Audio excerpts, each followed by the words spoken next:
Good morning.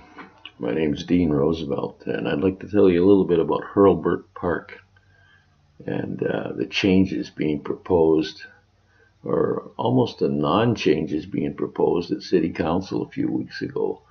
And Hurlburt Park, for those of you who don't know it, is right off at the end of the horizon there in the middle on the way to Ellison Park. It's about 5 miles out that way, just a mile this side or a kilometer and a half this side of Ellison Park. And if you were down on Kin Beach, First Nations land down there at where the creek flows in, Vernon Creek flows in on the right there, and Hurlburt Park's right in the middle there, that spit of land, just past there actually, on the way to Ellison Park. And I wanted to take a drive out there because City Council a few weeks ago decided that they were going to take this shelter and fix it up rather than, as Scott Anderson and Brian Quiring wanted, pull it out, tear it out, and move it closer to the center of the park.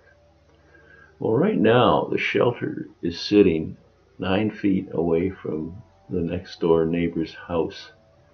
And it's been decided that they're going to leave it there, decided by the rest of council, including the mayor, that they're going to leave it there and put a buffer in there to protect the neighbor from whatever sounds and noises people make when they come to the park and they seek the shelter. And there's electrical in there, so there's going to be stereos plugged in, there's going to be music. And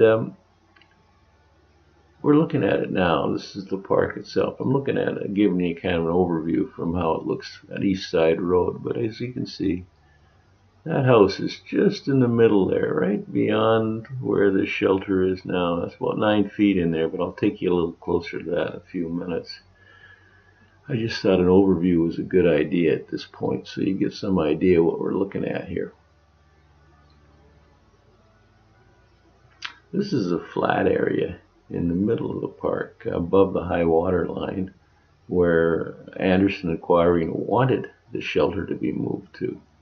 And as you can see by this drawing, if you look just to the left-hand side, that's where the house is. And the shelter's just to the right of that, but it's a heck of a lot closer than you'd think from looking at this layout that the council was showing.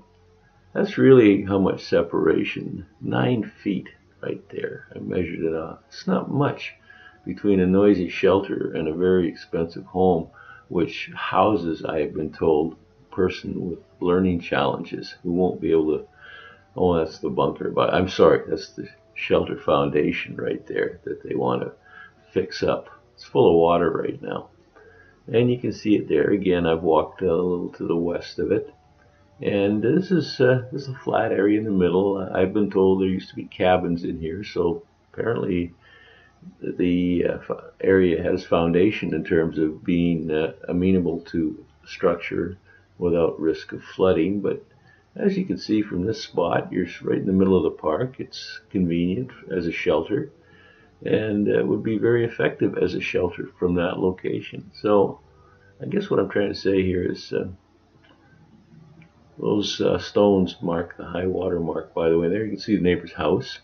But really, rather than go along with what the mayor and Juliet Cunningham and some members of council have suggested, why don't we give this a second look and bring some common sense into this situation?